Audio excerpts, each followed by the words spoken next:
وقال تعالى في شان حبيبه ومحبوبه ومعشوقه ومقصوده مخبرا وآمرا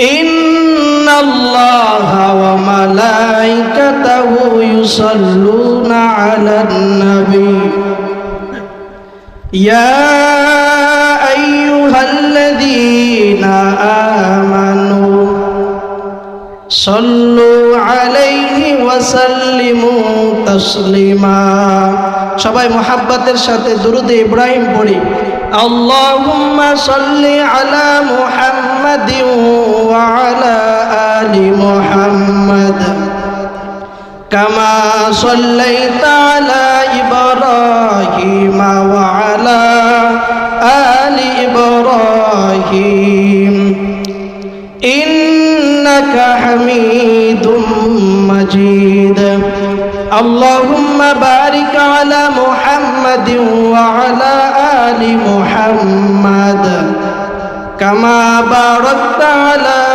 إبراهيم وعلى آل إبراهيم إنك حميد مجيد بلغ العلا بكماله كشف التجى بجماله حسنة جميع خصاله صلوا عليه وآله সবাই একটুখানি সময়ের জন্য মালিকের শানের নিয়া একটু জিকির করি সবাই মোহাব্বতের সাথে লা ইলাহা ইল্লাল্লাহ লা ইলাহা ইল্লাল্লাহ লা ইলাহা ইল্লাল্লাহ লা ইলাহা ইল্লাল্লাহ লা ইলাহা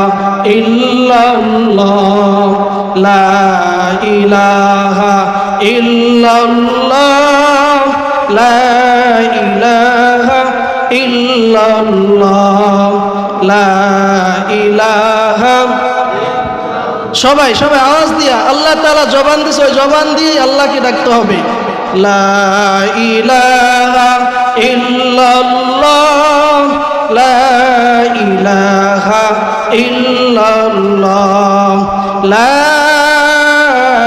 ইলাহা ইল্লাল্লাহ মুহাম্মাদুর রাসূলুল্লাহ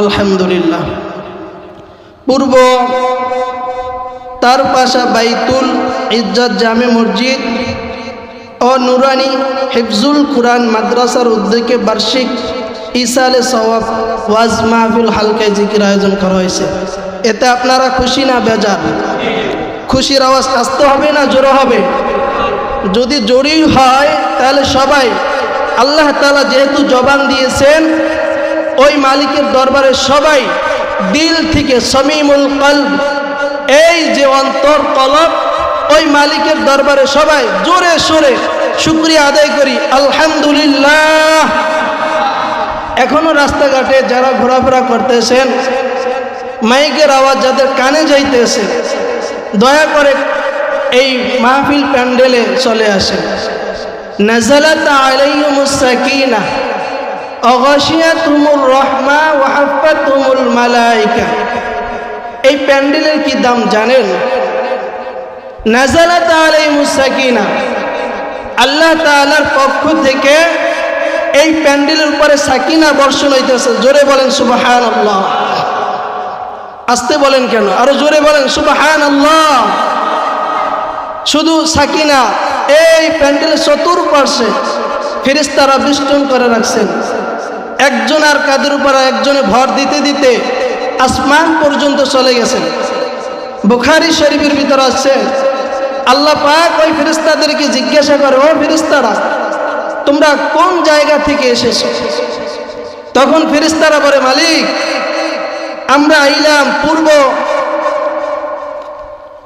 তার পাশা বাইতুল ইজ্জত জামে মসজিদ থেকে এই মাহফিলের প্যান্ডেলে তোমার একদল বান্দা কোরআনের বয়ান শ্রবণ করতেছে, তাফসির শ্রবণ করতেছে, ওই জায়গা থেকে আমরা আসলাম। আল্লাহ তাআলা বলেন, ও ফেরেশতারা, তারা কি চাইতেছে? তখন ফেরেশতারা বলে, মালিক, তারা জাহান্নাম থেকে বাঁচতে চায়, জান্নাতে ঢুকতে চায়। বলেন সুবহানাল্লাহ। আমাদের উদ্দেশ্য দুইটা, জাহান্নাম থেকে বাঁচতে চাই আর জান্নাতে আমরা থাকতে চাই। কথা ঠিক কিনা? এরপর তো আর কিছুই নাই, জাহান্নাম থেকে বাঁচবো আর জান্নাতে আমরা মুসলমান থাকবো। কথা ঠিক কিনা? তাই ফেরেশতারা বলল, মালিক, তোমার এই বান্দাগুলো জাহান্নামে থেকে বাঁচতে চায়, জান্নাতে থাকতে চায়। আল্লাহ তাআলা তখন পাল্টা প্রশ্ন করে ফেরেশতাদেরকে, ও ফেরেশতারা, তারা কি আমার জান্নাত দেখছে? তারা কি আমার জাহান্নাম দেখছে? ফেরেশতারা বলে, মালিক, দেখে নাই। তখন আল্লাহ বলেন, ও ফেরেশতারা, তারা যদি আমার জান্নাত দেখতো তাহলে কি করত? ফেরেশতারা বলতেছে, মালিক, তোমার জান্নাত যদি দেখতো তাহলে তোমার এই বান্দাগুলা দুনিয়াতে আর রং তামাশার ভিতরে ঢুকে থাকতো না, সর্বদা তারা তোমার নেকের কাজ করত। বলেন না সুবহানাল্লাহ। সর্বদা তারা নেকের কাজ করত, তারা নামাজ ছাড়তো না, তারা হজ ছাড়তো না, যাকাত ছাড়তো না, যেখানে আল্লাহর হুকুম আছে সেখানেই পড়ে থাকতো। আর বলতেছে, মালিক, আমার আল্লাহ ফেরেশতাদেরকে বলতেছে, ও ফেরেশতারা, আমার ওই বান্দাগুলো কি জাহান্নাম দেখছে? তখন ফেরেশতারা বলেন, মালিক, দেখে না। আল্লাহ বলেন, ফেরেশতারা, আমার ওই বান্দাগুলো যদি জাহান্নাম দেখতো তাহলে কি করত? তখন বলে, মালিক, তোমার ওই বান্দাগুলো যদি জাহান্নাম দেখতো তাহলে তোমার এই বান্দাগুলো দুনিয়ার এই হুঁশটাই থাকতো না, তারা জঙ্গলে চলে যেত, জঙ্গলে যাইয়া তোমার এই ডাকতে থাকতো সব সময়। এই 24টা ঘন্টার একটা মুহূর্তটাকেও কোনো অবহেলা কইরা খুয়াইতো না, তোমাকে সর্বদাই ডাকতো। তখন আল্লাহ তাআলা ফেরেশতাদেরকে বলে, ও ফেরেশতারা, এই মজলিসে যারা আসছে, এই বয়ানের প্যান্ডেলে যারা আসছে, যারা এখানে কোরআনের কথাগুলো শ্রবণ করতেছে, তখন ফেরেশতাদেরকে সাক্ষী রেখে বলতেছেন, ও ফেরেশতারা, এখানে যারা আইছে বয়ানগুলো শুনতেছে, আমি তোমাদেরকে সাক্ষী করে বলতেছি, সাক্ষী রেখে বলতেছি, আমার এই বান্দাগুলোকে আমি আল্লাহ মাফ করে দিলাম। বলেন না সুবহানাল্লাহ। আরো জোরে বলেন না সুবহানাল্লাহ। মাফ করতে পারে কে? আর আওয়াজ দিয়ে বলতে হবে, মাফ করতে পারে কে? আমি একখানা আয়াত তেলাওয়াত করেছিলাম, ওয়ামা আরসালনাকা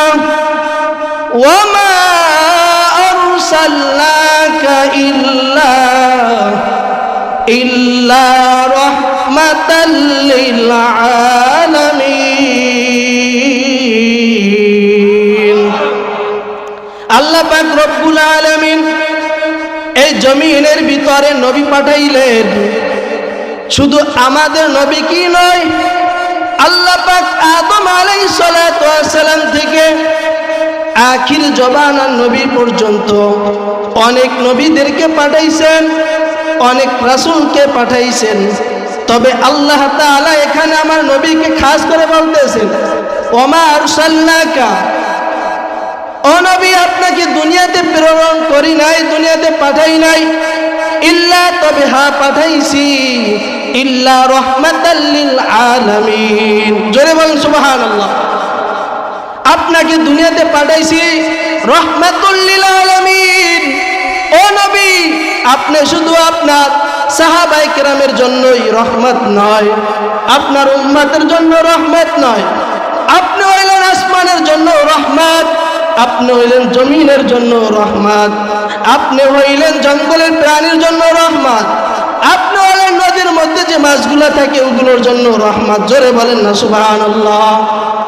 ও নবী, আপনাকে দুনিয়াতে পাঠাই নাই, তবে হ্যাঁ পাঠাইছি ইল্লা রাহমাতুল লিল আলামিন, এই জগৎবাসীর জন্য রহমত স্বরূপ আপনাকে প্রেরণ করছি। বলেন না সুবহানাল্লাহ।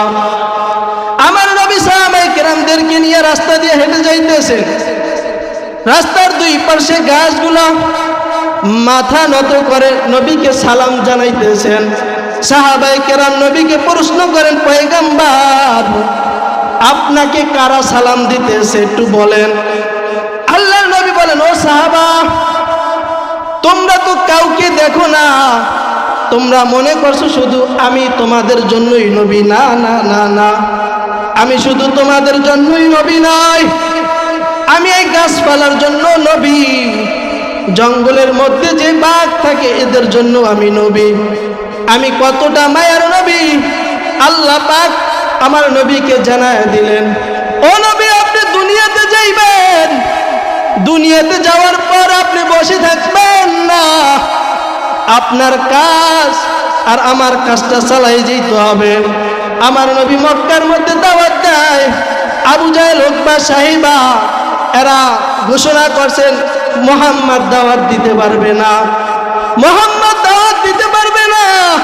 মুহাম্মদ কোরআনের কথা বলে, মুহাম্মদ হাদিসের কথা বলে, মুহাম্মদ তার ইসলামের কথা বলে।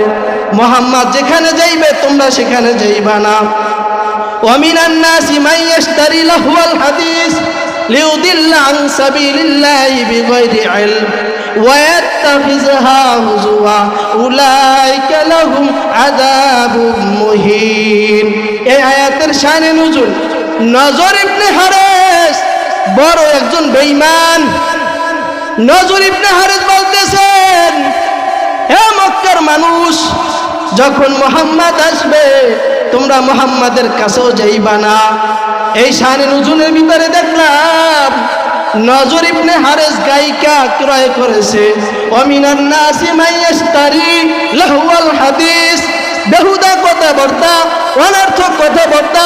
নজর ইবনে হারিস একটা গায়িকাকে ক্রয় কইরা ওই মক্কার ভিতরে অনুষ্ঠান সাজাইতো আর বলতেন, ও অনুষ্ঠানের আগত মানুষগুলা, এখানে যারা আইছো তোমরা কখনো মুহাম্মাদের কাছে যাইবা না, কারণ মুহাম্মাদের কাছে গেলে মুহাম্মদ তো কালিমার কথা বলে, মুহাম্মদ তো হাদিসের কথা বলে, মুহাম্মদ তো কোরআনের কথা বলে, মুহাম্মদ তো আল্লাহর কথা বলে, মুহাম্মদ তো নামাজের কথা বলে।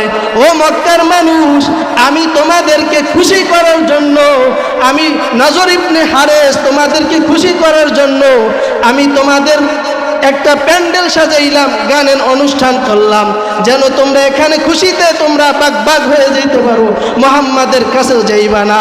কিন্তু নজর ইবনে হারিস ইমানদারের ইমান ছিনিয়ে নেওয়ার জন্য তার প্রচেষ্টা সব সময় চালাইতো। এই জমিনের ভিতরে কিছু কিছু কুলাঙ্গার আছে, ইমানদারের ইমানকে নেওয়ার জন্য তারা প্রচেষ্টা চালায়। আমি জানাইয়ে দিতে চাই, ও নজর ইবনে হারিসের মানুষগুলা, চেলাপেলাগুলা, এ বদমাইশগুলা, কোন ইমানদারের ইমান ছিনিয়ে নিবি। আমরা মুসলমান থাকতে, আমাদের ইমান পাওয়ার থাকতে কোন সময়ে তোমরা মুসলমানের ইমানকে ছিনিয়ে নিতে পারবা না, ঠিক কিনা? নজর ইবনে হারিস, ওই আবু জাহেল, উতবা, সাইবা, এখন এই মানুষগুলো এই দুনিয়াতে আছে। কিন্তু নজর ইবনে হারিস বলতেছেন, হে মক্কার মানুষ, তোমরা মুহাম্মাদের কাছে যাইবা না, কারণ মুহাম্মদ তো কালেমার কথা বলে, নামাজের কথা বলে, মুহাম্মদ তো আল্লাহর হুকুমের কথা বলে। কারণ তোমরা তো মুহাম্মাদের কাছে গেলে কালেমা পড়ে তোমরা মুসলমান হবা, আর মুসলমান হইলে তোমরা জান্নাতি হয়ে যাবা। জোরে বলেন না সুবহানাল্লাহ। আমরা মুসলমান হব, কেমন মুসলমান? আল্লাহর নবীর হাদিসের ভিতরে দেখলাম, আত-তাইবু মিনাজ যামবি কামাল্লা যামবালা। আল্লাহর নবী বলেন, কোন গুনাহ থেকে তওবাকারিনী বা নেককার কোন গুনাহ থেকে তওবা করলো, আল্লাহ এতটা পবিত্র করে দেয় কেমন জানি তার আমল নামায় কোনো গুনাহ থাকে না। জোরে বলেন সুবহানাল্লাহ। আমরা সবাই গুনাহগার, গুনাহ করেছি, তবে মালিকের কাছে ক্ষমা চাইতে হবে, কথা ঠিক কিনা? গুনাহ করবই, এটা স্বভাব। আমরা যদি গুনাহ না করি মালিক তো ক্ষমা করবে না, অতএব গুনাহ হবে, ইমানদারেরই গুনাহ হবে। আদম নবীর কোনো গুনাহ হয় নাই, তবে ইবলিস শয়তান ইবলিস শয়তান আমার বাবা আদম আর মা হাওয়া আলাইহিস সালামকে, ইবলিস শয়তান জান্নাতের বাহির থেকে এরম হাওয়া আর আদমকে শয়তান ডাকে, আসো আসো আসো, তোমাদেরকে এমন একটা ফল খাওয়ানোর ব্যবস্থা করব যেন তোমরা জান্নাত থেকে বাইর হয়ে যাইতে পারো। কিন্তু আদম নবী আর হাওয়া আলাইহিস সালাম এই জান্নাত থেকে বের হওয়ার পরে তারা কি পরিমাণ কান্না করছেন, 350 বছর পর্যন্ত লাগাতার কান্না করছেন, কিন্তু তারা তো গুনাহ করে নাই। আল্লাহ বলছেন ওই গাছের কাছে যাইবা না, তবে গাছের কাছে চলে গেছে, যাওয়ার কারণে ভুলে সে গন্ধম ফল খেয়ে ফেলছে। যে ফল খাওয়ার পরে আল্লাহ তাআলা জান্নাত থেকে বের কইরা দিয়েছে। জান্নাত থেকে বের কইরা শুধু আদম আর হাওয়া 350 বছর লাগাতার কান্না করেছে। ও নবীর উম্মতের দল, আমরা তো গুনাহ করি, এই 2 চোখের পানি ফেলাইয়া মালিকের দরবারে রাত্রেবেলা কান্না করবেন, আল্লাহ তাআলা যেন আমাদেরকে মাফ কইরা দেয়।